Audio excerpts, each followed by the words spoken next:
Hello friends, good evening. இன்றைக்கி video ஒரு சின்ன கதையோடு ஆரம்பிக்கலாமா? எல்லாருக்கும் தெரிஞ்ச கதை தான்.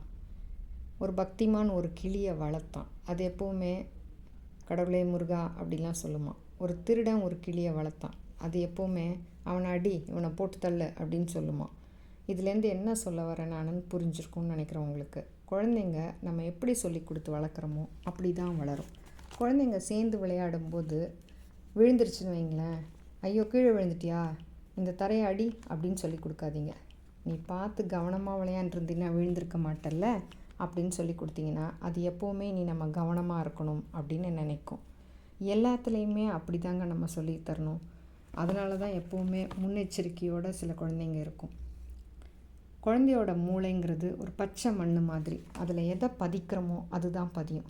ஒரு நாள் நான் பார்க்கில் பார்த்தேன், 5-6 குழந்தைங்க விளையாண்டுட்டு இருந்துச்சு. அதில் ஒரு பெண் குழந்தை எல்லாரையும் அடிச்சிச்சு. காரணம் என்ன தெரியுமா? அது கேட்ட உடனே கொடுக்கணும் அப்படின்ற எதிர்பார்ப்பு தான். மற்ற குழந்தைங்கள்லாம் கொஞ்சம் நேரம் அதோட விளையாண்டுதுங்க. முடியாத பட்சத்தில் அதை ஒதுக்கி தள்ளிடுச்சுங்க. அந்த குழந்தை தனியாக விடப்பட்டுச்சு. தனியாக விடப்பட்ட குழந்தை இன்னும் கோவம்தான் அதுக்கு ஜாஸ்தியாகும். பின்னாளில் இந்த மாதிரி குழந்தைங்க தான் குற்றவாளி கூண்டில் ஏறுற மாதிரி இருப்பாங்க. ஸோ இந்த குழந்தையோட எதிர்காலம் கேள்விக்குறியாக மாறிடும். இது எல்லாத்துக்கும் காரணம் என்ன?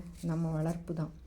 இன்றைய உலகில் செல்ஃபோனை கையில் கொடுத்தீங்கன்னா போதும், குழந்தை தானாகவே கெட்டு போயிடும்.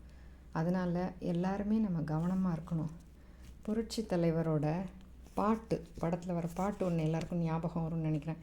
எந்த குழந்தையும் நல்ல குழந்தை தான் மண்ணில் பிறக்கையிலே, அவன் நல்லவனாவதும் தீயவனாவதும் அன்னை வளர்ப்பினிலே அப்படின்னு ஒரு பாடல், எல்லாருக்குமே தெரிஞ்ச பாடல். அது நினைவுக்கு வருதா பாருங்கள். இனிமே நம்ம கவனமாக இருக்கணும். குழந்தைங்களை வளர்ப்பதுன்றது ஒரு கலை. அதை கவனமாக நம்ம செயல்படுவோம். அன்புடன், சாய்.